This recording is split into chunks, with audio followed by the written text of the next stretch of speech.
Welcome back to Comic Confidential, the weekly podcast where we bring you the hottest comic book, movie, and TV action.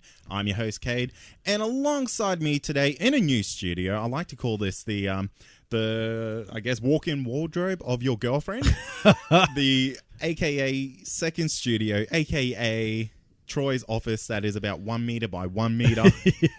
It's Troy Spinner. Hello. If you're asking my girlfriend, it is a shared space. If you're seeing what we're seeing, it is a fairly normal-sized room. It's a pretty normal-sized second bedroom of a place. Yeah. That I have about the size of a desk of. And you're kind of in amongst racks of clothing right now. Yeah, we're actually going to put a picture of this up on the Facebook community page. Yeah, we might have to, just so people get an idea about the lengths we go to bring you this show. Yeah, there is a trade-off though, Troy, because I do believe this is going to be our best sounding episode just because there's so much, I guess, dampening objects in here. Yeah, well, look, we've got carpet, we've got racks upon racks of clothes, we've got Batman toys, we've got a whole bunch of DVDs and whatnot behind me. There's things going on everywhere. It's going to sound beautiful. It's going to sound fantastic compared from the studio that was at my old place. Yeah. Where it was just wooden floors and wooden walls. Now, it was very minimalist. It was beautiful. It was very nice. We had comfy chairs. I've got a comfy chair here. I don't know how you're going. But we had comfy chairs. It was nice and white, and you had your computer set up, and it was beautiful. But yeah, it was a little bit, I think there was a plant in the corner, maybe. And that was it. and sometimes a random spider. Yeah. Plant and a random spider, and then a couple of pieces of foam that we used to roll out to help dampen the sounds. Yeah, that's right. The little what do they call that? It's kind of like a egg carton patterned foam. Yeah, egg carton patterned foam. I think that's the technical name for that. Yeah, ECPF, I think they call it. Yeah, that's the scientific term, and available from all your Clark's rubbers. Yeah, that's where we got ours from. Oh, was it? That was absolutely. Full-on guess. Wow, there you go. That's not a paid sponsorship. They can have that. Clark Rubber will give you that one. That one's for free, but if we talk about you next week, we're sending you a bill. Yeah, we want more ECPF or whatever I called it before. Can't remember.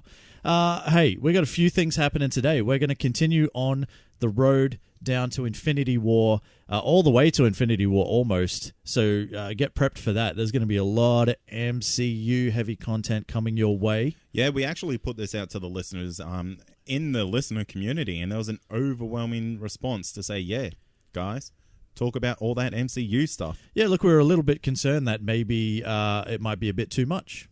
But hey, for you DC fans out there, I promise you there'll be some stuff coming your way, even though you only have one movie coming out this year, so it might be a little rough. But we'll do it. We'll do a DC special episode sometime after Infinity War.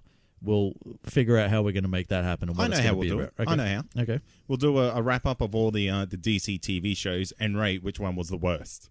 Can't do it not watching any of them. Oh, well, I guess you're going to have to really cram it in. I'm literally only keeping up with Legends of Tomorrow. Because that's the fun one. That's the fun one. I am still up to date with The Flash, but boy, am I... Did you just watch this week's episode? I haven't. I'm not completely up to date yet, no. Okay. So no spoilers, please. But I can imagine that it was good. Sure. Yeah. But I have 100% definitely dropped Arrow. I've definitely dropped Supergirl. Yeah, I can't even find Supergirl to Magic anymore. Oh, really? Yeah. Oh. I think the internet's the internet's given up on Supergirl. The internet's like, you know what? Nah, not doing it. If you're magicking Supergirl out there still, can someone let me know if that's still happening? Because, like, I just do my weekly look, and it's not really there. Are you actually looking? Yeah. Are you having a boy look? No. I go in there and I have a Supergirl look. Yeah, okay. So, you know, I'll do it like half-ass until the end of the episode until all my friends save me and find it for me. Yeah. That is brilliant. Hey. Yeah. I think it's brag board time. Brag board time. Now, what what is the brag board, Kate, for those who are just joining us maybe this week? Maybe they've just joined us. Hey, welcome to Comic Confidential. Welcome, you guys. We have a brag board. And it's about things, which Kay's going to tell you about. Yeah, so the community, the Comic Confidential brag board is a pin post in our CC listener community. So you have to jump on Facebook, join that group to, I guess, get access to this. And it's where you get to brag about a creative outlet that you're involved in. So We can brag about it for you because, some people don't like to brag about themselves. It's a little bit difficult to go, hey, guys, I kind of got a podcast. Yeah, exactly. You should listen. Listen to my podcast. Literally. We've been there. Yeah. And no one cared. Yeah, our friends have been there.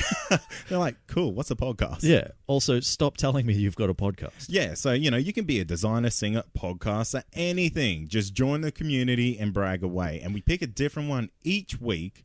And Troy, who is this week's winner? This week's winner... Is it a winner? Is it a winner? They're already winners in our eyes. That's what I think, because I think calling them a winner is like saying, hey, you won this. Yeah, you won this. But no, you know what? You're doing something cool, and we want to talk about what you're doing. That's cool. That's right. I think if anyone puts any effort into something, they're a winner. Yeah, exactly. Now, this week's brag board nominee... Braggy. The Braggy. This week's Braggy is James Buckman. Now, he has a band called Hot Apollo, and they have the shiniest rock and roll in the galaxy. And the exciting thing about this is that you can download and stream their entire first album for no money. No money? For no money. That's free. That's my favorite type of money. Me too. What a surprise. So you can get that at hotapollo.com.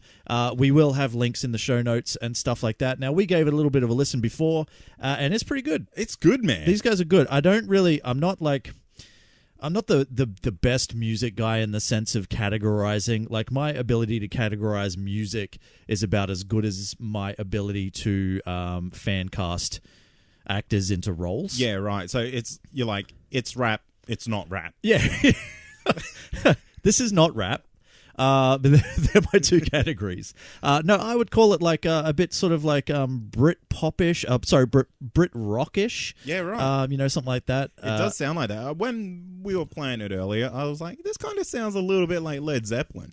I think initially at the start, and then when they get into it, it's a little bit different. It's a good mix. It is a good mix. They sound really good, so check them out. That's Hot Apollo, and it's at hotapollo.com.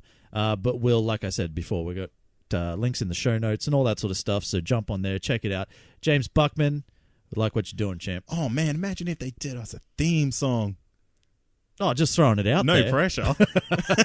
You don't have to do that, champ. Hey, you want to talk about some news and stuff? Yeah, I do. Look, I don't really want to talk news, but I want to talk about a trailer that dropped this week. Okay, and that was Fantastic Beasts 2, Troy. Damn. Now, I wasn't pumped for Fantastic Beasts when it came out originally, the first one. Yeah. The OG... Well, I guess it's not the OG. It's the OG of the Fantastic Beasts world. This movie looks fucking awesome, man. Excuse my language, but holy moly. So, yeah, I'm with you with Fantastic Beasts and where to find them because, like, at that particular point in my life, I wasn't the biggest Harry Potter fan. It was more kind of Amy, I think, that pushed us towards this. Definitely. It was kind of like we were doing it as, let's give Amy a movie. Yeah. Yeah, and we watched it, and we liked it. It was fantastic. I had a really good time. However, I had kind of forgotten about the fact that the second movie was coming. Yeah. This year. Everyone did. Yeah, and it's kind of like, it wasn't until they released sort of that full cast image and you got to see Jude Law as Albus Dumbledore, like young Albus Dumbledore, hot Albus Dumbledore, so hot. For the very first time, and you got to see Johnny Depp as Johnny Depp in everything Johnny Depp. Just looking as terrible as Johnny Depp always does. Yeah, it's just Johnny Depp without makeup. Yeah, and he's just bad. Like, there's nothing else that you can say about Johnny Depp.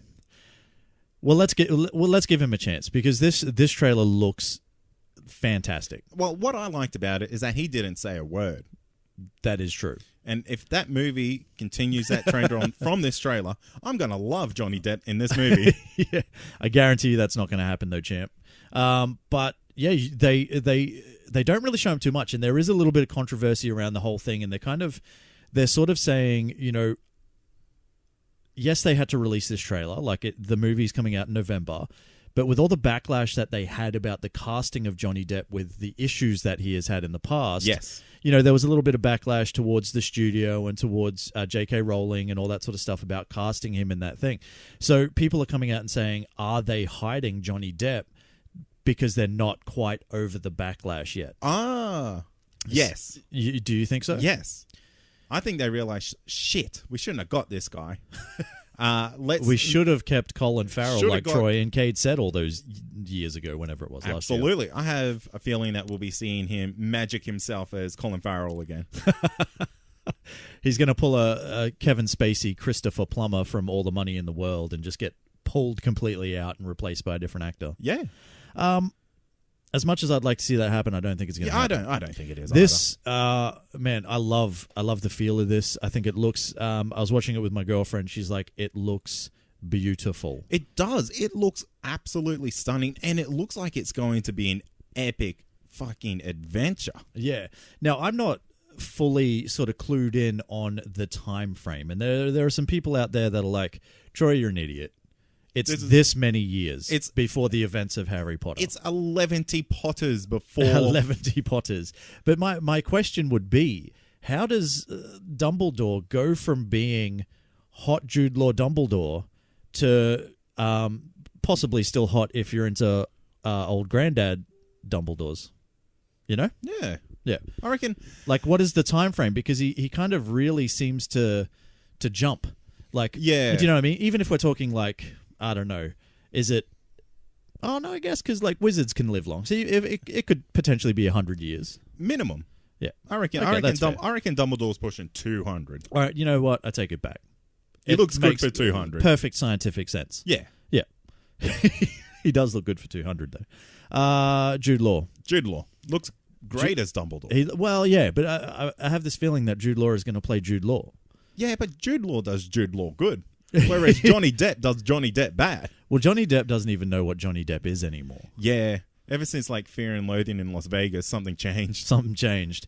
I honestly can't even tell you what Johnny Depp's last good role is. Maybe the first Pirates of the Caribbean. I was going to say maybe the first Pirates, but I don't think he's really been casting much after that. Oh, he's been in all the other Pirates. Yeah, that's what I mean. Like, apart from that series, and he was also in The Lone Ranger. Yeah, he was in Tusk, Kevin Smith's movie Tusk. Yeah. The Mighty Fall from Grace. I'm sure he's been in other stuff, but anyway, who cares? It's Johnny Depp. No one cares. Fantastic Beasts. It comes out mid-November, and you can bet your ass that we are going to review that goddamn movie. Yeah, we are. I feel like a Comic Confidential Potterheads podcast crossover for Fantastic Beasts 2. That sounds amazing. It's a lot of people. We're not going to do it here. There's too many people for this room. You know what we should do? Do one half on this podcast and the other half on the other. Ooh, that's podcast clickbait there, baby. I like how you're thinking. Hey, here's a couple of things that I wanted to chat about. Okay. First things first. Black Panther, $1 billion. Told you it was happening. All the money in the world, mate. All the money in the world. I'm interested to see, like, this movie is only now domestically, right? So it's been going for nearly 5 weeks. I think this is week 5. So it's getting towards the middle to tail end. Its money's gonna very much start to drop off domestically. Now, it is only $67 million away from topping the Avengers domestically. What? Yes. So becoming the highest grossing MCU movie to date. Wow. And one of the highest grossing domestic movies of all time. You know, like, this is going to be like a little bit of a shout out to Paul from the Countdown podcast. But is this a game changer for, I guess, what do you call these movies? The first ones, the introductory movies? Like the, what's the word? It's like right there, and I cannot remember it. Solo movie? No, I feel like we have this all the time, just about every episode. Yeah. There's like one thing that we want to talk about, and both of us, for some reason, just mentally shut down. It's like you look at me with those dead eyes. It's like, Troy, you know this word. Yeah. You have to help me here, mate. It's Let's just call it origin stories for now. That's exactly it. It's an origin story movie. And yeah, you're probably right. It is a game changer for these things. So because Marvel went through this thing where it's kind of like, look, we're not doing origin stories anymore. This is really going to be it for now. Are we going to see more origin stories? I mean, we've got Captain Marvel coming, but do you think we're going to see more after this? Well, it really depends on what they're pushing for Phase 4, I guess. And that's the biggest thing, because they haven't really announced too much for Phase 4 yet. Yep. Like, we know, I think the next Spider-Man Homecoming movie, which won't be called Spider-Man Homecoming 2, but the next Spider-Man movie will kick off Phase 4, and Captain Marvel will be a part of that. But Guardians of the Galaxy 3, maybe, and, a couple other things. So they haven't really sort of said, but I don't think we'll get too many of them, though. I don't think we need it, because I think the origin story is kind of, there's a way you can tell it. Yeah. That doesn't necessarily have to be from start to finish. This is the story of how I became this person, and now watch me as this person for 20 minutes. You know what? No, they're going to come back, and it's going to happen when the Fox and Marvel merger happens. You think? And we get like a Wolverine reboot. Oh, man, we don't need to see the origin story of classic characters, though. Like, I don't know, man. I understand that you need to bridge it between like the hardcore fans and the new fans, but I don't know if you need to go through the whole sort of storytelling process. You know what movie did it really well? Actually, I don't want to talk about it now, because we're going to talk about it later. It's one of the Phase 1 movies. Okay, cool. So we'll talk about it later. One of those movies did it really well without actually having to go through the whole thing again. But there's a reason why they had to do that. But anyway, Black Panther, $1 billion. It is going great guns. And the movie deserves all the credit it gets, I think. It's pretty good. In my opinion, it's pretty good. Agents of S.H.I.E.L.D., 100 episodes. I know you can't talk about this because you're not completely up to date. Okay. I'm going to say a couple of things because, I've read some things on the internet and I made a couple of predictions, and I just want to know if they're real, if they come true. Just let me give a spoiler warning for you out there if you're not up to date with the 100th episode of Agents of S.H.I.E.L.D. Give us a couple of minutes. We'll talk about this for a couple of minutes. Skip forward. I don't know. Get yourself a drink. Yeah. Make yourself a nice cup of tea.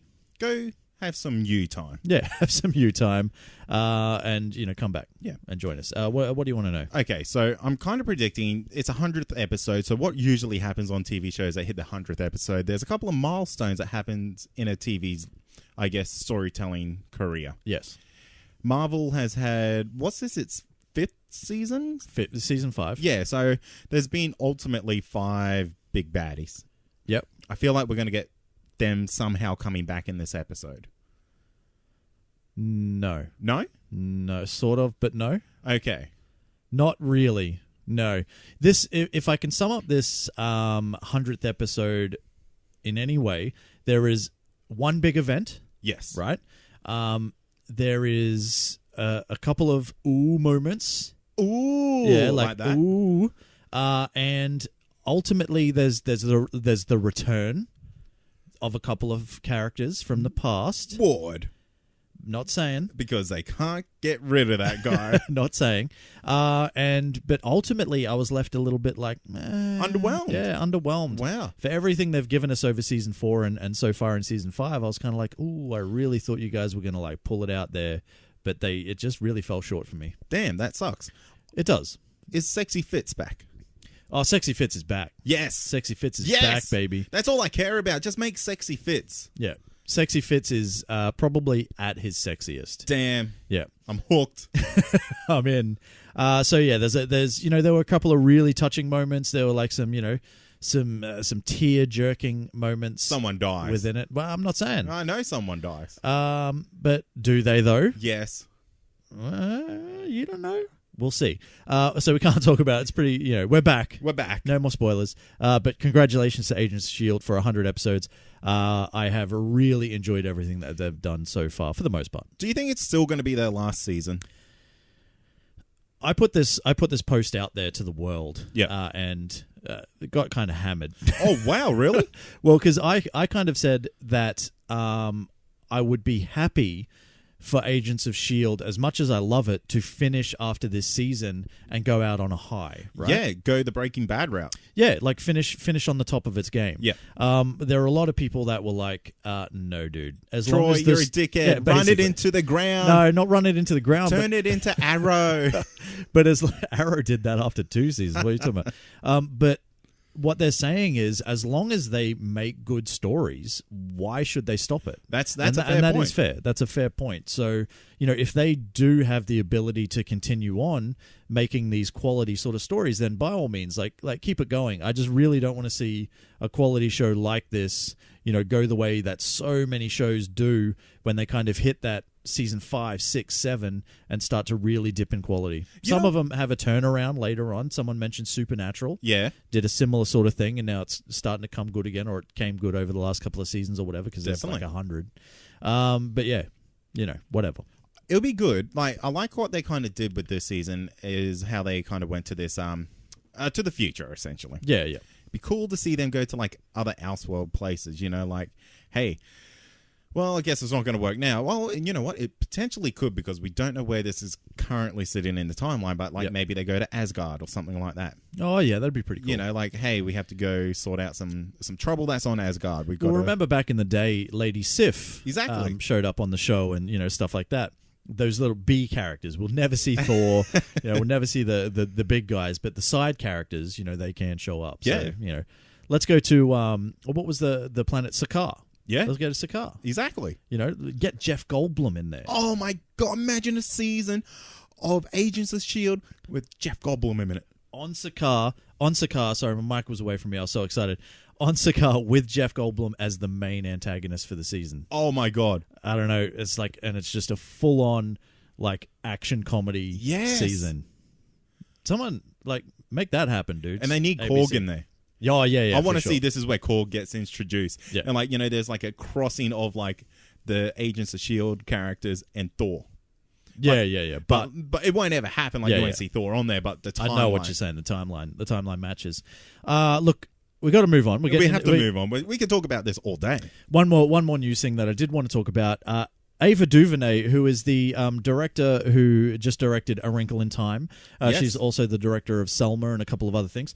She has been officially announced as the director for the new Gods movie for DC. And where the fuck did this come from? Excuse my language. Nowhere. But yeah, it's like, all right, so we're not even really sure where our normal universe is going, but let us open up a fourth world, goddammit. And let's just bring in a whole bunch of like new characters. Oh.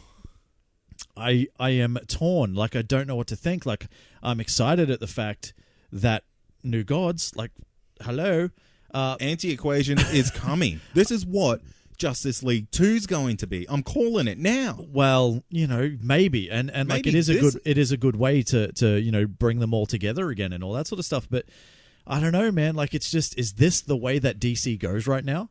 Ava DuVernay is a big name right now. She's hot property. She, Wrinkle in Time hasn't been getting the best critic reviews, but a lot of people who have seen it kind of liked it. It's a very kids Disney movie. It's not doing too bad at the box office, but it's either. doing okay at the box Yeah. office, and she became she made history as the first woman director. Oh, sorry, the first African American female director, I think, to helm a $100 million plus budgeted movie. Yes. And and she's getting another one, and more power to her. It's amazing. It's not her I'm concerned about.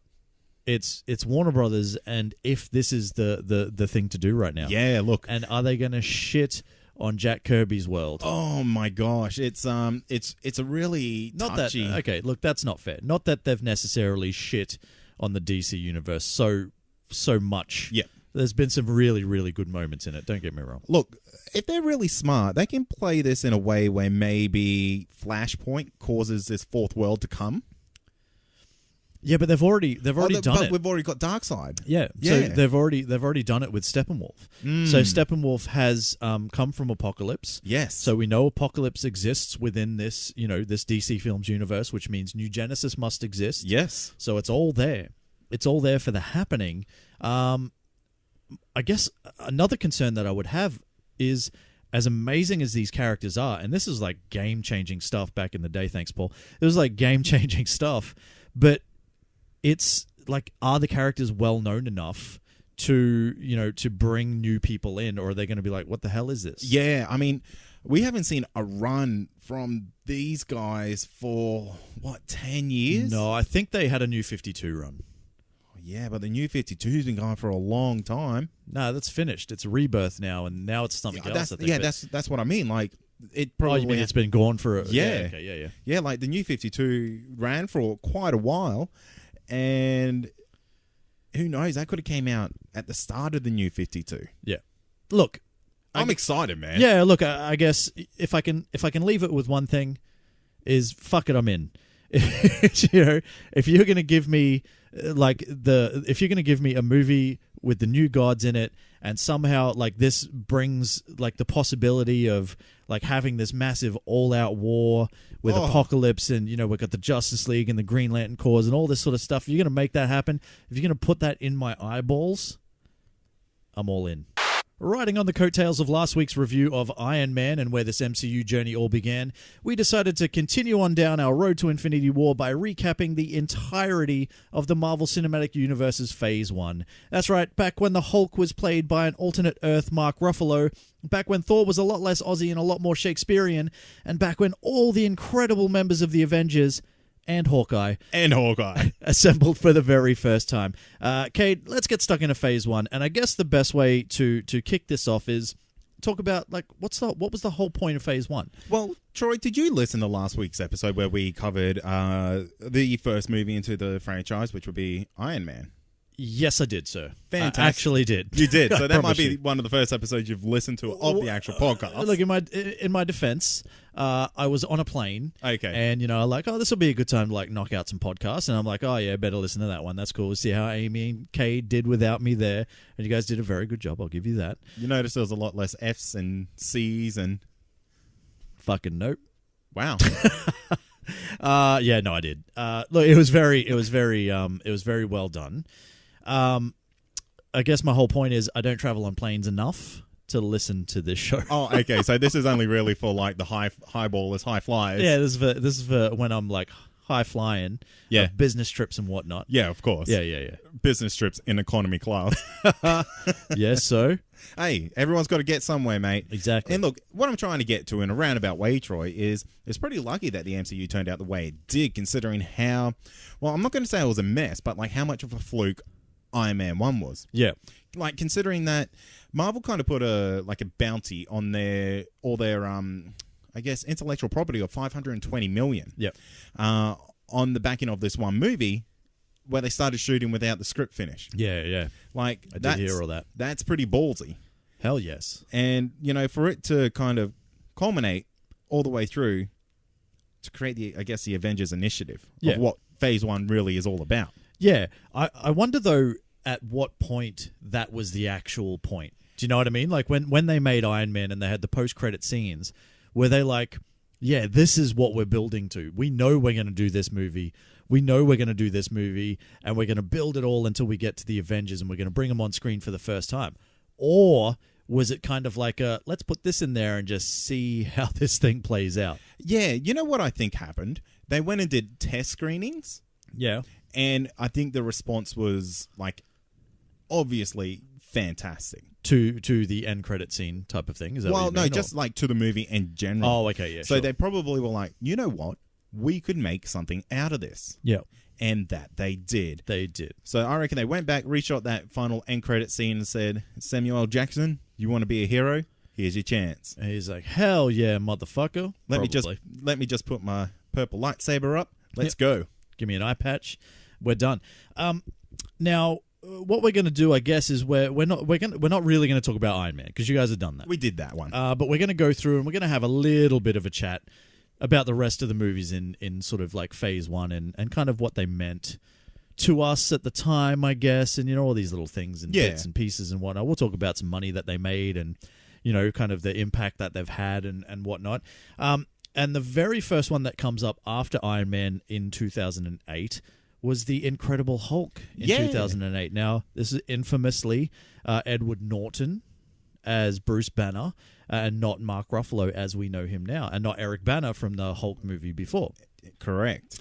Now, this is what I was kind of alluding to earlier when I was saying there's a movie that does this whole origin story really well without recapping the entire origin story. Yes. Because it's kind of done in the opening credits. And you kind of get the idea of what is happening because you already kind of really know the Hulk story. It's been out for decades and decades and decades. And, there was a movie like, 6 years prior or 8 years prior. It was about 2000 or something like that, I think, for the Hulk with Eric Bana.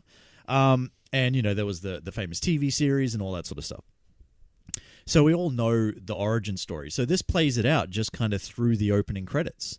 And it kind of gives you the idea, like you see that, Edward Norton is Bruce Banner now, and Liv Tyler is Betty Ross instead of, I think it was Jennifer Connelly in the Hulk movie previously, and all that sort of stuff. So it was good. They did it really well because they didn't it's like, I don't need another retreading of the Hulk story. And I appreciate that, I do. Yeah. I do. The thing about The Incredible Hulk, Troy, is it's really kind of the forgotten MCU movie. Because I don't believe for a second it was meant to be part of the MCU. Exactly. We say that, but there's an after credit scene in yes, this. but how late can you put that after credit scene in? Well, that's true. Because the after credit scene is very kind of like, and look, obviously we're going to spoil Phase 1 movies. If you haven't seen this, you probably don't even know what Phase 1 is. Yeah. And you're kind of like, I'm switched off, mate. Why am I listening to a comic-based podcast that talks about this stuff? Yeah. I think what happened was the Iron Man did fantastically. The Incredible Hulk came out. It did mediocrely, but it caused the fan base to probably uprise and say, are these movies connected? Yeah. Now, you've got to understand that this movie was... still the property belonged to Universal. Still does. Still does. And that's why we haven't seen another solo movie since then. But yeah, like this is kind of very much a Sony MCU deal. Yes. Where they've kind of lent the product or the character to the MCU for them to use, similar with Spider-Man.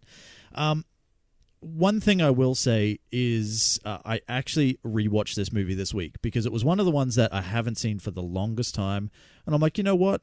I think I liked it. I'm going to go back and check it out. I don't remember disliking it. And I remember if you go back now and you watch it, there's actually quite a lot of, I guess, throwbacks or I guess throw forwards to stuff that happens in the MCU already. 100%. Because we get to see super soldier serum in this. Yes. But they correct. call it what do they call it? It's like they call it Venom or something? No. You're thinking of a completely different movie. Am I? Yeah. You're thinking about Batman and Robin. Maybe. With Bane, where he calls it a super soldier serum, but it's Venom. Yeah. But no, it's actually just the super soldier serum. And they've, when Captain America, the first Avenger, comes out later, the canisters are the same. Exactly. And, it's the same color and all that sort of stuff. So they've played on that, which is great. But I really enjoyed this movie again. I did like it. I don't know if I prefer Edward Norton over Mark Ruffalo. I've got to say probably Mark Ruffalo. Edward Norton brings something to it, man. Like he's a talented actor. I think he's a better Bruce Banner. He's probably a better Bruce Banner for sure. But one thing that they do have that I have to question why we've never seen it again is Betty Ross. Yeah. Now, in that movie, Liv Tyler was fantastic. She was great, and she, like, the connection that she had with Bruce was, it actually meant something, meant so much more. And I'm sorry if there are people out there that ship this relationship, but it meant so much more than Bruce Banner and Natasha Romanoff. Yeah, absolutely. I agree 100% with that. Because that seemed like a really, really forced kind of relationship. I've never seen a more mismatched on-screen, I guess, relationship than that. The chemistry's wrong. It's fake. It's forced. It's no good, mate. Yeah.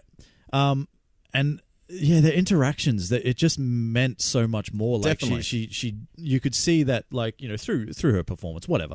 But you could see that she genuinely cared and all this sort of stuff. It's none of this, hey, big guy, sun's going down real quick or whatever. It's like it was genuine love. Yeah. And even, when he was the Hulk, she was the only thing that either gave him the push or the rage to continue the fight in order to save her, or enough to calm him down. Yes. And even in pure Hulk form, still kind of just sit down. There's like one amazingly funny part where he, something happens. There's a big fight in the park. If you've seen the movie, you know what I'm talking about. And she gets injured, and he takes her off to a cave, and he's still the Hulk. And he gets up, and he he hits his head and he's like a bit angry, and then there's like a whole bunch of lightning and stuff, and he like picks up a rock and he throws it at the sky because he's angry at the lightning and shit, and he's just like screaming at the sky, like it's like that type of rage. It's like, dude, you can't fight lightning, stop it. Yeah. Now that scene, it's great that you brought that up, because there's been plenty of rumors that in that scene you can see a figure in the clouds, and this is apparently Thor. Oh, okay. I did not know that. I would have paid attention. I would have looked for it a bit more. So, and not only that, I do believe this movie we see him running through the Arctic. Is that a deleted scene? It's a deleted scene that I think only shows up in the special features. Okay. Because I don't remember seeing it at all while I was watching the movie, but I do know what you're talking about. And there is, if you pause it at the exact right moment, you see Captain America frozen in the ice. Yeah. So, I really dug this movie. I really want Betty Ross to come back as a character and actually have that, have that relationship with Bruce Banner. None of this like forced stuff. Like, let's have the character that he is like madly in love with. Like, let's bring her back. Why not? You know what? I'm sure there's a comic out there that, because Marvel releases like MCU special comics, or like a one-shot movie that that sort of thing that they do. Yeah, I'm sure there's something out there that explains this. Probably one of the last things that I want to talk about with this movie is like we actually see a really good throwback in Thor Ragnarok to a classic scene in this movie. What's that one? Where the Hulk, well, I guess it's Bruce Banner, jumps out of a helicopter to go fight the Abomination. Yes. And transforms into the Hulk by the time he hits the ground. Well, no, he doesn't, because it's kind of, he jumps out of the helicopter and he's like, I have to believe or whatever. And he's like, you see him close his eyes, and the last time he did that, and he's, his eyes open and they're green. And he closes his eyes and he opens them up and they're normal. He's like, oh, shit. And you just see him fall and he hits the ground and it causes this massive explosion. And everyone's freaking out like he's dead. And then next minute he just busts through as the Hulk. So, but yeah, that Mark Ruffalo sort of falling to the bridge. Yeah. I like little throwbacks like that. It's quite good. Interesting to note that the movie had a $150 million budget. Yep. Doesn't look like it had that much of a budget. But I guess when you've got a giant green guy that's in 90% of your movie, it's going to disappear pretty quick. Well, a little bit of like background on one particular scene. So there's a scene at the front, like at the start of the movie, where you meet Bruce Banner and he's in Brazil and he's working in this bottling plant, trying to be like low key. I shouldn't say low key. He's trying, trying to be incognito, and he pricks himself and some blood falls out and hits a bottle and all that sort of stuff, right? The spinning blood falling through multiple floors took the visual effects team a year to shoot. Wow. Not worth it. Probably not worth it, but that's probably where some of that money's going. I don't doubt that. And the Hulk actually looks really good in this. He does. He looks fantastic. Interesting to note, this had a budget of $10 million more than what Iron Man did. Yeah. Made a shit ton less. Yeah, nearly... Well, almost exactly 50% less. So $263 million worldwide on a $150 million budget. That's not great. No, it's not. And that is that ranks it at number 18 for its domestic gross, at least. Okay, so the worst performing performing MCU movie to date. Wow. Which is unfortunate. Yeah, it is unfortunate, but I can't say I'm surprised. Yeah, true. Let's move on. Next was Iron Man 2 in 2010. The infamous Iron Man 2 that I liked, but a lot of people think is the worst Iron Man for some reason. Yeah, this is a movie that really, I think only you and I love. Yeah. Because this is probably up there as one of my favorite MCU movies of all time. Damn, son, you can't say that. No, I'm saying it, mate. It's on the record. Really? Yeah, I really enjoy this movie. I have to go back and I'm going to rewatch it. Yeah. Because maybe I've just got rose-colored glasses on. I think so. It's the same way that I want to go back and rewatch Iron Man 3. Yes. Because, we shit on that movie all the time. But people love that movie. But people love it. And I'm like, okay, maybe we're missing something. So maybe we're missing something with this too. And it actually is shit. And yeah, we just had those rose-colored glasses on. How about we watch it for next week? Like, we won't review it, but we'll just watch it and go, yeah, it was good, or it was no good. Yeah, we'll do that. Now, this is obviously where we were introduced to Natasha Romanoff as Black Widow. So the very first Black Widow appearance in this movie. Our MCU is starting to expand a little bit here. It is a little bit. We also got the Don Cheadle War Machine. The good one. The good one. Nothing wrong with Terrence Howard. I know you guys gave him a bit of a rap, I guess. You said he was okay. I said he was okay. Yeah, but he's not Don Cheadle. He's not my Don Cheadle. He's not my Don Cheadle. So we got the Don Cheadle War Machine, and that is the War Machine that we have today. And we also got, what's his name? Mickey Rourke. Mickey Rourke's Whiplash. And I don't really know what to say about the character other than he was good. He is one of those characters that falls under like movie magic. Yeah. Like he just happens to be as smart as Tony Stark. He just happens to know how to utilize his technology for his own needs. This is kind of my beef with it. Like, he kind of created his own version of the arc reactor with kind of like less information than like Obadiah Stane had from Iron Man 1, or probably Tony Stark even had. Yeah. And he kind of did it in his room with his like cockatoo. It's just that, and that's one of the curses, I guess, of the MCU is like you just have to believe they can do these things. Yeah, apparently Mickey Rourke went a little bit method with this. Did he really? Like he really sort of like every tattoo on his body he chose specifically. Like he went and did a whole bunch of research about like Russian prisons, and because tattooing in Russian prisons is a big thing. Yeah, and each tattoo means something. So every tattoo that is on his body, apparently he chose. That's pretty cool. That is pretty cool. And the Formula One scene where you kind of first see him in action, amazing, like so good. That has to be one of my most memorable scenes of the MCU. Yeah, it was pretty good. It'd be one of the more memorable in the Phase One. I'll give you that. Yeah. Justin Hammer. First time we actually get to see Justin Hammer, I believe. Potentially still in the MCU. Yep. Potentially coming back. Could be. You never know. There's been rumors floating around the interwebs, even on the dank web. Even the dank web? The dankest web. Oh, that's how you know what's happening. Yeah. If the dank web knows.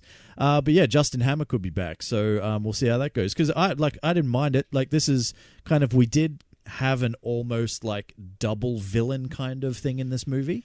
Yeah. With the ultimate villain coming out on top as Whiplash. So, I don't know. I liked it. I want to go back and see it just in case I was wrong. This had a budget of $200 million, so they're ramping this shit up too. Like, they're starting to see, like, they're showing faith in this universe now. Well, I will. Iron Man 2, right? This is just to put it in some sort of perspective. Only had a budget $20 million less than the Avengers. Wow. So they're throwing some money at this. They were very, very sure of their Robert Downey Jr. universe. But it did make $623 million worldwide. So, triple its money.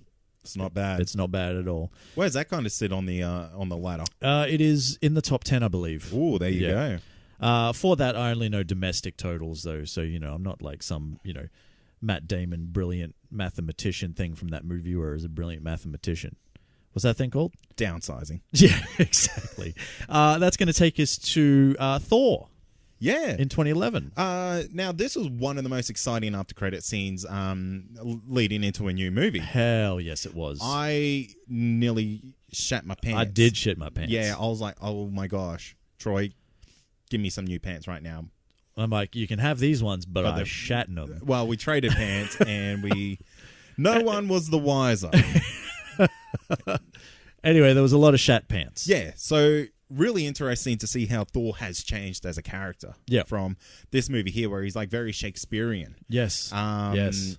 Very cocky, very sure of himself. And I guess that's the whole premise of this movie. Odin's like, mate, you're acting like a bit of a dickhead. You're going to go down with the Earthlings and find your humility. Yeah. Now, this is probably to do with the fact that it was directed by Kenneth Branagh, who is obviously well-known as a British actor for many Shakespearean-ish type roles. Yep.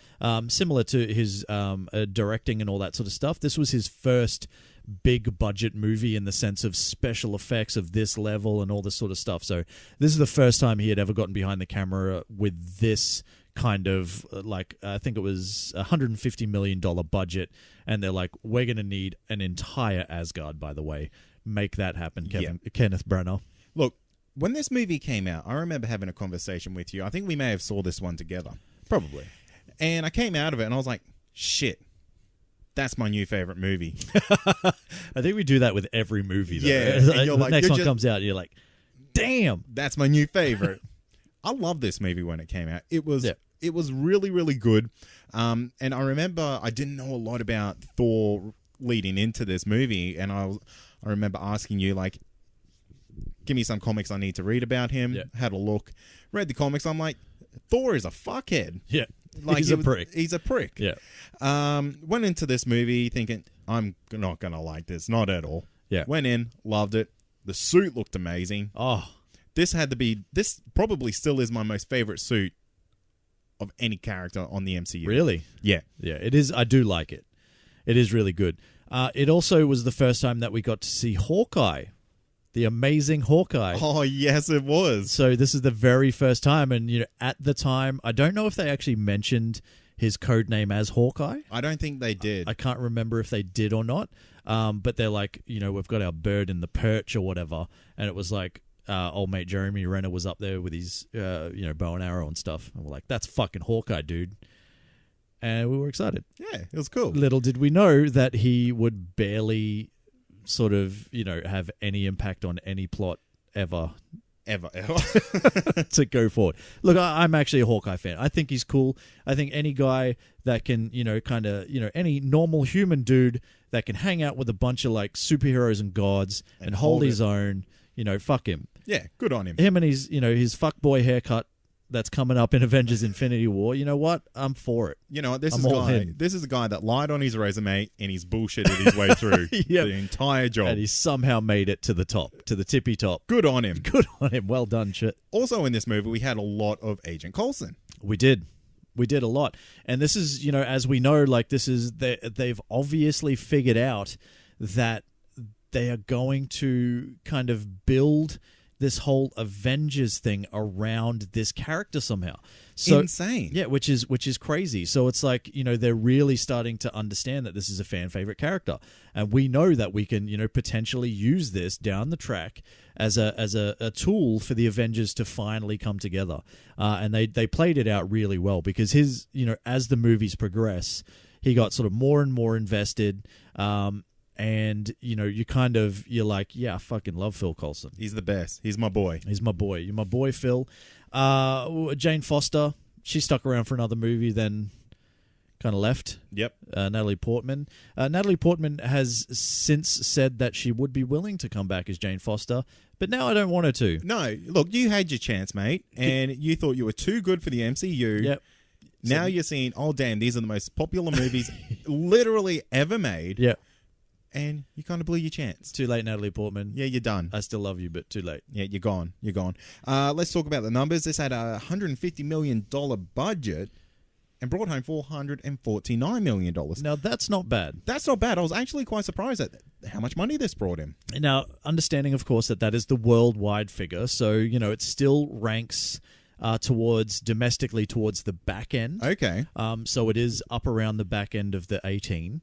But yeah, like 449 million, like that's not like, that's nothing to sneeze at. It's not chump change, mate. It's not. That's, again, 3 times its money. They're all about making 3 times their money, these guys. Well, when we get to the final number, it kind of proves that. Definitely. Now, we're going to move into 2011's Captain America, the First Avenger. And for the longest time, I did not like this movie.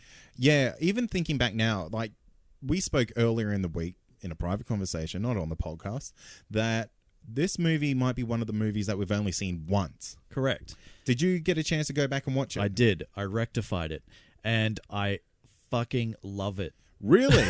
Like, yeah, I genuinely don't know what I was thinking the first time I saw it. Okay.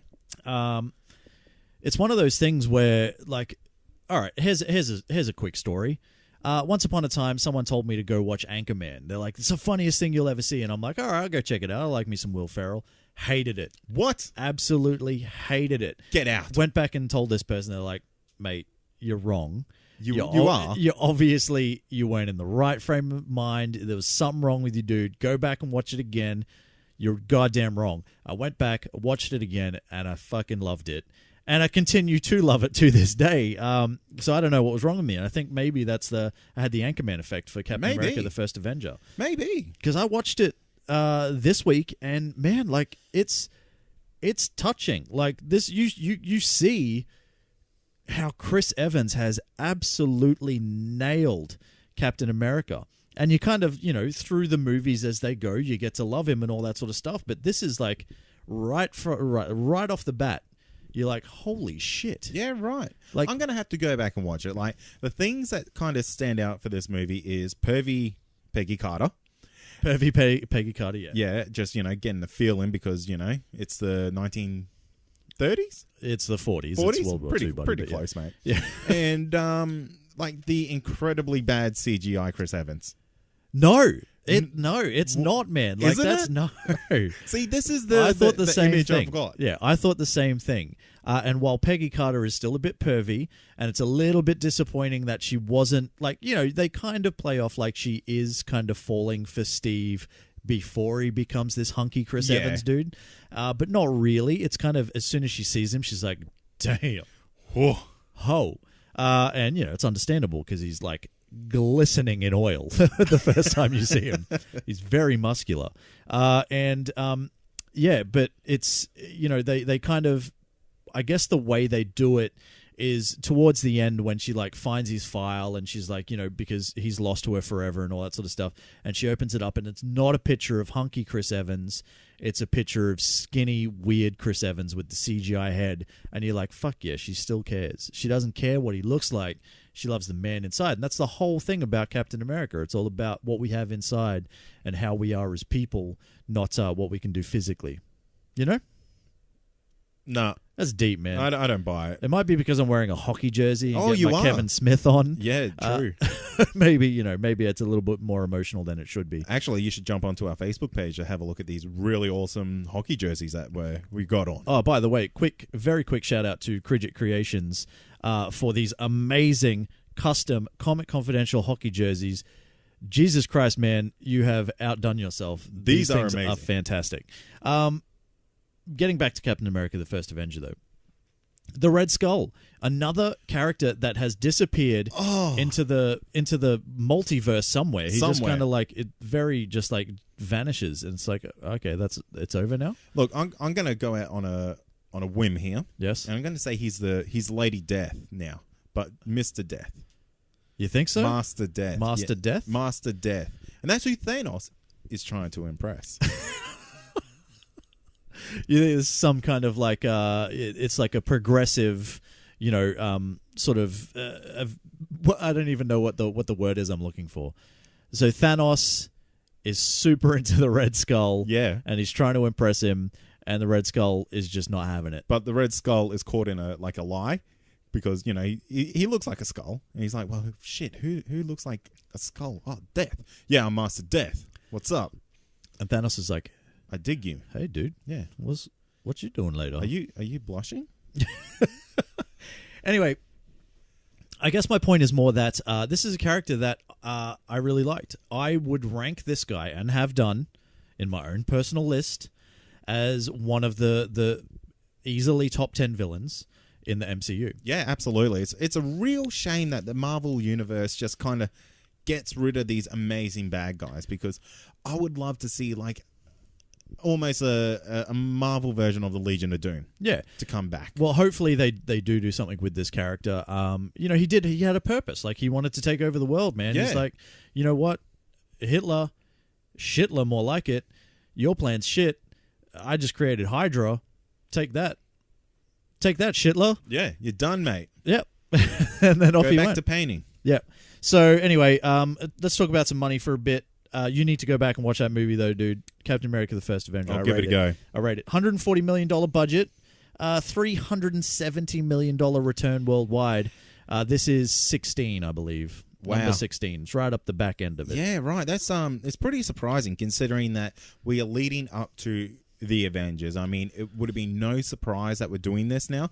I mean, this movie is called Captain America: The First Avenger. Yep, and the end credit scene is basically it's he's been woken up, and Nick Fury sees him and tells him like, hey, guess what? You're in the current day now. Sorry, dude. We tried to do it nicely, But nah, you had to go and freak out. So guess what? It's 2011 or whatever it is, 2011. The end credit scene is him kind of punching on a bag. Yes. And he smashes the bag and all that sort of stuff. He's a bit angry. He's like, he's been asleep for 70 years. He's got some frustrations to get out of. Didn't get his dance with his girl.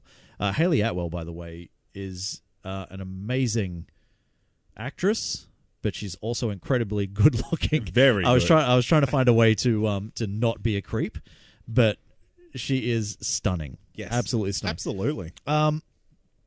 Anyway, the whole point is that Nick Fury comes in and it's like, hey, yeah, I got a job for you, dude. Yeah. So you know what's coming. All these sort of, these post-credit scenes have been building towards the very next movie. We're going to get into that now. That is, of course, 2012's The Avengers, the highest-grossing MCU movie of all time. $1.5 billion, my friend. I cannot get over that. Like, I can see how Black Panther's performing, but for this, $1.5 billion. Like, that's an insane amount of money for one movie, Troy. For back in that time, when it was still very much kind of unknown as to, where this whole thing was headed. And we knew it was building towards the Avengers Initiative and all that sort of stuff. And we knew that this was coming. And the whole point of Phase One was to bring them together for the very first time. And for this, I guess, I don't know, it's like, it's one of my favorite Marvel movies for sure. Yep, absolutely. And some of the things that they brought to the screen were just like mind-blowing. And I was, you'll remember this because we saw this movie together as well. And for some unknown reason, some godforsaken reason, our cinemas decided that they were only going to show this on opening week in 3D. 3D. And we're like, what? But we loved the thought of this so much that we're like, you know what? As much as we hate cinema rules, as much as we hate 3D, as much as we hate going to the cinema early, we are there front and center with big old stupid glasses on our faces. And I enjoyed the shit out of it. But we went back as soon as they opened a 2D and watched it again, and I still loved the hell out of it. And I've seen that movie multiple times since then. And I wanted to try to squeeze another watch in this week, but I just completely ran out of time. This movie will hold up for forever. It is. Look, this is. There are people that are kind of like they're very much like, oh, Joss Whedon, he sucks. Like Justice League, he stuffed that up, and Age of Ultron was shit. Hey, dude, this guy gave you the Avengers, right? So Joss Whedon gets a pass for life, for Buffy, for this. For like the couple of things that he has done that has been better than most things that most people have ever done as far as this type of thing goes. Before you write him off for his movies, just sit back and think, what movies have you done, mate? What gives you the right to go out there and slag someone else's hard work? Yeah, unless you're a Steven Spielberg or a Martin Scorsese or something like that. You just shut your damn mouth. You shut your damn non-movie making mouth. The Avengers is the shit. Yeah, it's simply amazing. It's the epitome of Phase One. Yep. It honestly doesn't get any better than this. It doesn't. So this is where we get to see... Like, yes, we kind of saw Loki in Thor, right? But this is where we really get to see Loki a bit more as the villain. Yes. He's not really that anymore. He's kind of this, like, is he or isn't he? Kind of like Ross and Rachel type of thing, whether he's going to be a bad guy or a good guy. But he, this is him at his worst. Correct. Or his best, however you want to put it. But this is Loki. This is great, man. And there are a couple of scenes, and I don't want to step on anyone's toes because I didn't ask for listener questions this week. I asked people for their favorite moments. Well, I can guess the one that probably won out of this movie.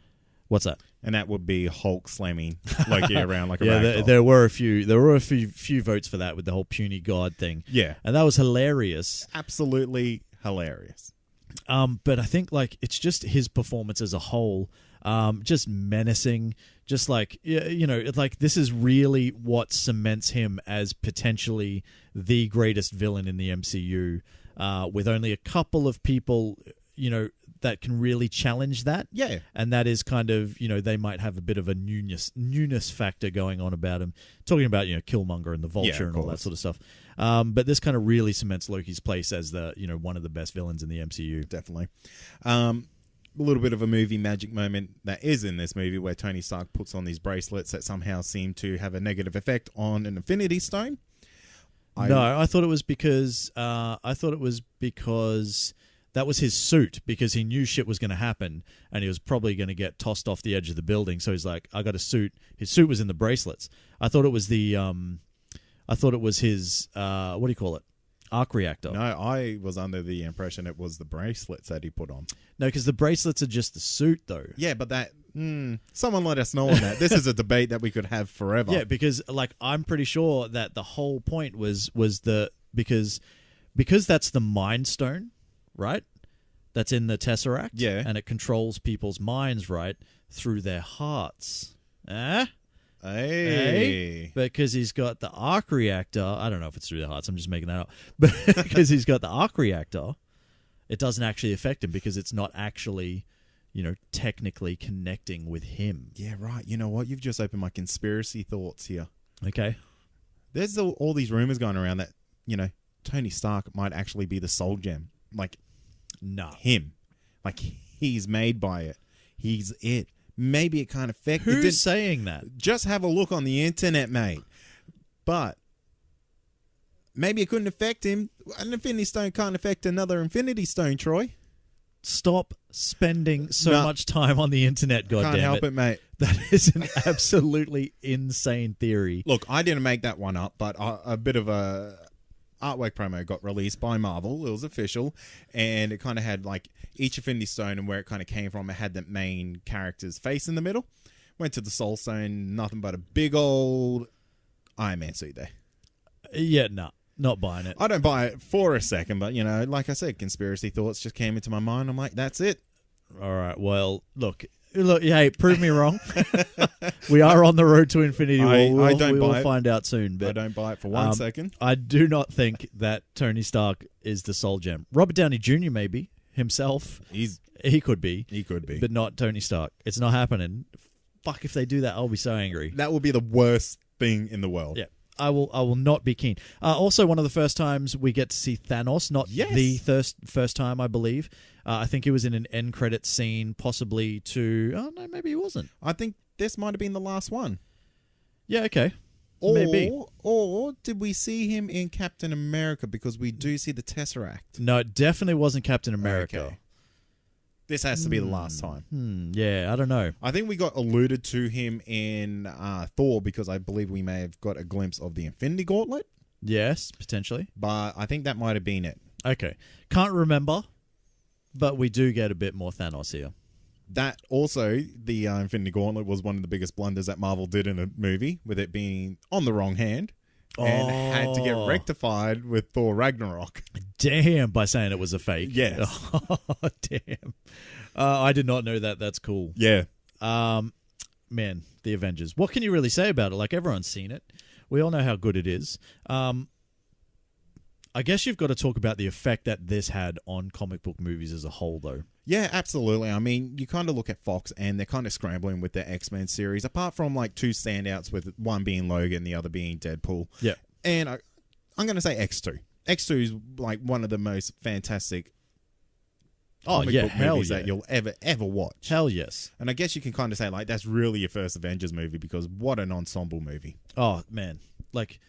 It's kind of, it really, like, I know we've said game changer a couple of times, but this really changed the game. Like, I think this was the point where, like, I think DC started to think, hey, maybe we should start to think about, like, making some movies, goddammit. Definitely. Because this is I believe it's the first comic book movie to crack the $1 billion. Wow.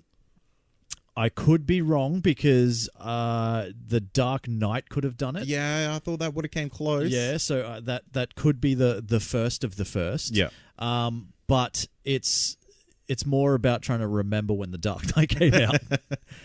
But yeah, it really is. It was one of those movies that kind of, by the time you got out of it, you're like, what the fuck did I just see, man? I just got to see some of my favorite heroes, like, of all time, like, on screen for the first time. That battle in the streets of Manhattan where Spider-Man just can't be fucked showing up.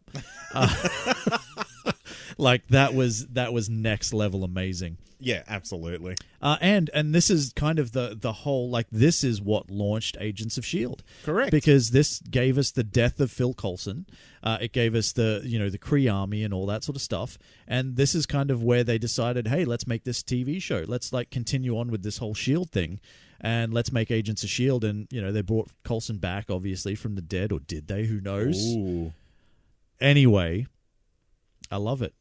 I love everything that it's given us because it gave us Agents of S.H.I.E.L.D. as well, man. Okay, so if you love everything, I'm going to ask you some questions. Okay.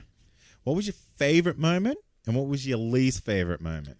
Of that movie? No, of, I guess, Phase One. Oh, damn. Yeah, I know. I'm going to put you on the spot here. So. That's a big question.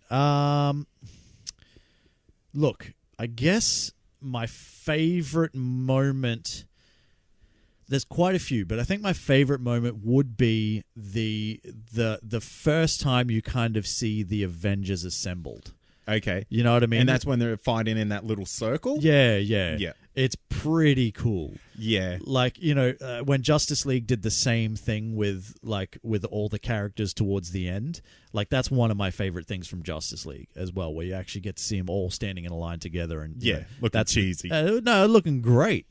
Looking awesome. But this was like, the first time you're just like, oh yeah, there's Tony Stark. Oh, there's the Hulk. Oh, that's Thor. And it's like, oh, there's Hawkeye. But there's Black Widow and like all this. It was like, it was so cool, man. It was like one of my favorite moments. Yeah, look, I'm going to agree with you because I know the moment. It's kind of like Captain America's like throws his shield. Yeah. Thor's catches his hammer. Catches his hammer. Iron Man slams down hard. The Hulk is just kind of like roaring. Yeah. And the camera's spinning around him. Yeah, Hawkeye's... I can't remember. No one knows what Hawkeye was doing. Hawkeye, Black Widow, basically loads her gun. Yeah. Yeah. Hawkeye's pulling his arrows out of Chitauri. He's running around. He's not even there. I only brought 7! Yeah. So, I'm not prepared for this. I lied on my resume. I gotta go to the hunting store and get more arrows. Anyway, but you can't deny that was like an awe-inspiring kind of like a goosebumps inducing moment for sure. Yeah. Did we say least favorite? Were we doing that as well? Yeah, let's talk least favorite. Least favorite moment is a bit hard. Can I give you least favorite movie? Yeah, sure, do that. Least favorite movie of Phase 1 would probably be Iron Man 2, even though I really like Iron Man 2. That just shows how good Phase 1 is. Phase 1 was amazing. Yeah, right. So you rate Iron Man 2 higher than The Incredible Hulk? I rate The Incredible Hulk higher than Iron Man 2. Yeah. Yeah. Wow. I do. That could be just because I've seen it this week. Yeah. But what about you? Least favorite movie in Phase 1? I'll probably have to go with The Incredible Hulk. Oh. Yeah, okay. The Hulk is literally one of my favorite characters, but it's just one of those MCU movies that always falls to the bottom of your list because it's kind of like that forgotten one. Yeah. I feel like we're just trying to antagonize each other. I think so. I'm just trying to stir the pot. Just while we were talking about money before, so I do want to say that the Phase 1 had a total worldwide grossing of $3.3 billion. So you can say that was quite successful 3 times because the total budget for Phase 1 movies were $1 billion. There you go. So it made 3 times its money. Now that's kind of like, what else can you say? What else can you say? It makes all the money. Most of the movies are pretty amazing. Yeah. I guess let the listeners tell us what their favorite and least favorite moments of Marvel's MCU Phase 1 is. We'll be back after this break. And on that cliffhanger, Troy, that's going to take us to the end of the show. That's it. We are going to quickly go through and talk about some of the people's thoughts on what they thought were their favorite moments from Marvel's Phase 1. Okay. So I'm just going to tear through these, as many as I can get through. Samuel basically said either the first successful test flight of the Mark II armor or Puny God. So that's the first Yeah. first one for Puny God, definitely. Chris has basically put a GIF of Captain America punching the crap out of one of the punching bags. Look, I'm not going to lie. It's pretty cool. It's pretty cool, but I wouldn't say that's a highlight of Phase 1. Yeah. So he was in the cinemas, and he was with his kid when it happened, and the kid got really excited and everyone laughed. Yeah, right. Yeah, so that's good. Okay, so I guess that created a special moment between him. It did. And A his little son. bond between him and his kid. Now, Harry has said the bit where Hawkeye goes evil and actually contributes to the plot for once. Thank you, Harry, for understanding. He gets it. He gets it. He gets it. You get it. Jaden has got the part where the Hulk threw Loki around like a rag doll. So there it is again. He's got a gif of that there. We've got Lenny, who has got... It's got to be the end credit scene of Iron Man. Hearing Nick Fury talk about the Avengers Initiative was what prepubescent Lenny fantasized about. Oh, wow. Damn, Lenny. Prepubescent Lenny fantasized about some weird things. He sure did. Daniel has basically got the gif of Hulk smashing the coffee cup on the ground from Thor. Thor smashing the coffee cup on the ground from Thor. Saying another. Malcolm. Wait. Now, wouldn't it be funny if we got like DJ Khaled that like redid that scene, shot for shot? Another one. Malcolm has said, widow tricking Loki, the god of trickery, into giving up his plan in Avengers. The only truly badass thing she's done that didn't involve an action scene. And this is actually like this would be a highlight from the Avengers movie as well, because it's really kind of like it's such a like a powerful scene in the sense that you genuinely believe that he's like kind of terrorizing her. And then all of a sudden she just like switches and she's like, Guardia. Yeah, pretty much. So it was really well done. A couple more. I'll do a couple more. We've got Daniel, basically Thor saying he's adopted in regards to Loki. Stephen, without a doubt, had to be the Cap and Iron Man first butting heads in the Avengers. Stark hits him with an everything special about you came from a bottle, to which Cap replies with, put on the suit and let's go a few rounds. Well, that's not fair. Why? Well, because he's still going to be jacked up on... He's saying put on the suit.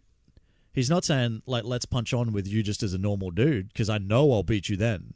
Well, he's saying, like, put on your goddamn suit and let's see what you're really made of. To be fair, Iron Man would kill him. No way. Yeah, way. No. Yeah. Look, I know we've all seen Civil War. Yeah. And we know how it turns out there, right? If it was a battle to the death... Tony Stark's got this hands down. He would literally pull out a cannon. You've always been team Iron Man. I've always been Team Stark. Team Cap. Hashtag initiative. Look, what else we got?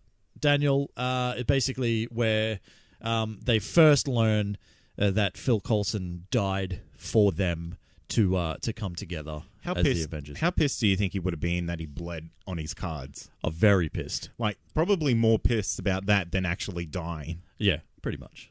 I got two more. Okay. Two more, no more.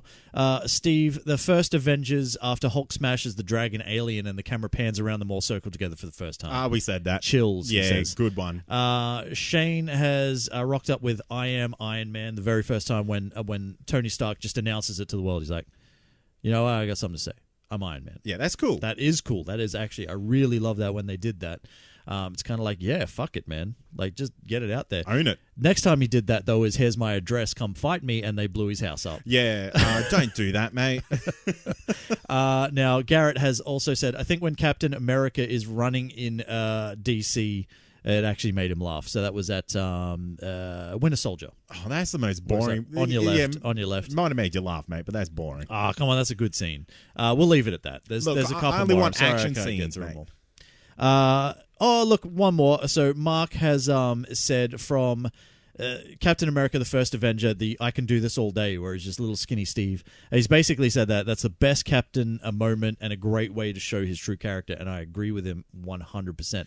And that is a recurring theme. Like, he says it later on in that movie when he's actually Captain America, and he says it later on down the track. We get it, mate. You know branding. We're going to leave it at that.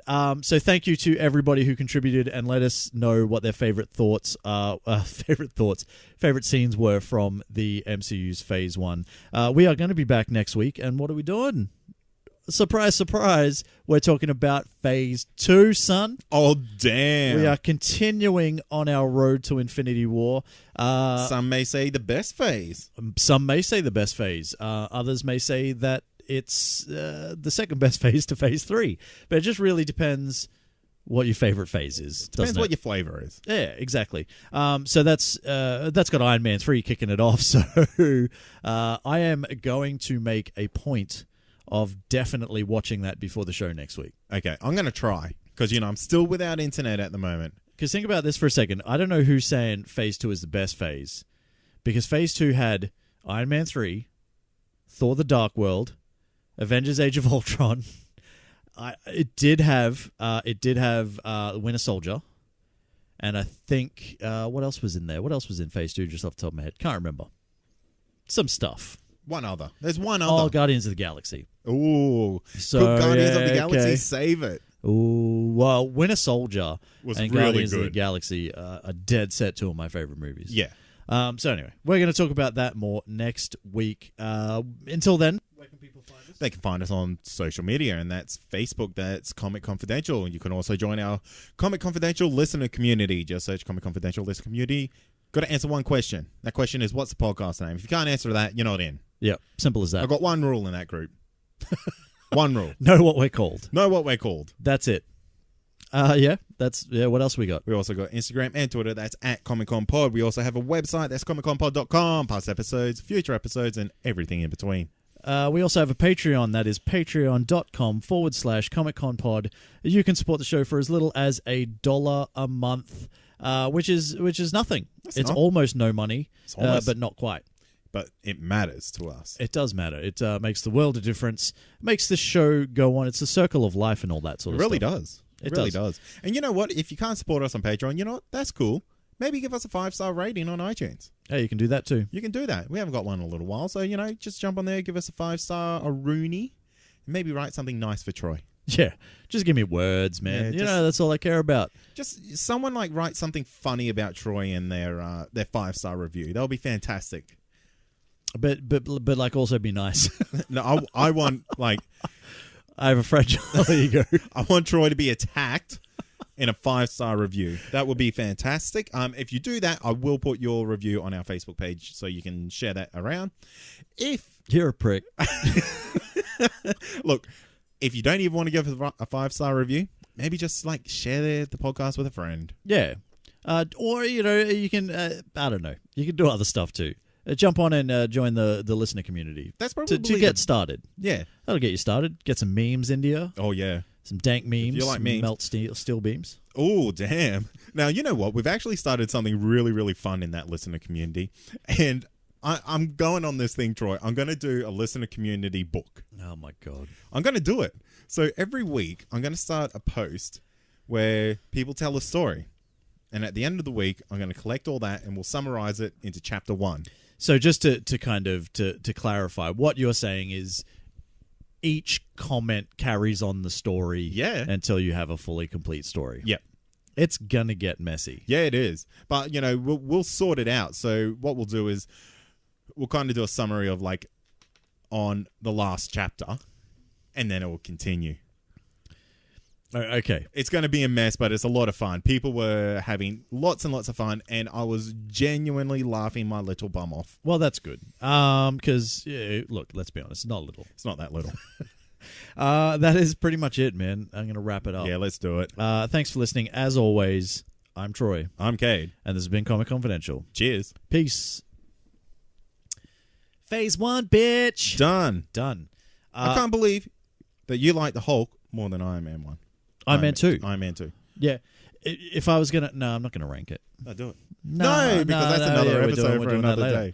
But yeah, look, it could just be because it's so much more fresh in my mind. Yeah.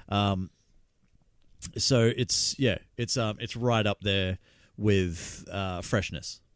It's about as fresh as it can get. It's like if it was, it would be... So you're saying... So if it was a CD, it'd be so fresh. Hits of summer. 2011. Which we all know was the best So Fresh CD that ever came out. I don't know. Autumn had a pretty good one. Oh, damn. Yeah, I didn't even specify the season. No, you said summer. Oh, summer. Yeah, no, Yeah. I did. Yeah, no, it was summer. You Agree. can't be... How are autumn jams... On what planet do autumn jams beat summer jams? I don't know, man. Okay, I'm sorry. How many playlists on Spotify are you as like, hottest autumn jams or like mildest maybe? Smoothest autumn Smoothest autumn tones. Auburn autumn audible awesomeness. I'm out. If you love this podcast, then head over to comicconpod.com to check out the other incredible shows on our network. You can also support us on Patreon from as little as $1 a month. You'll get early access to all our shows, plus secret supporter content that's not available to the public. Head over to patreon.com/ComicConPod to find out more.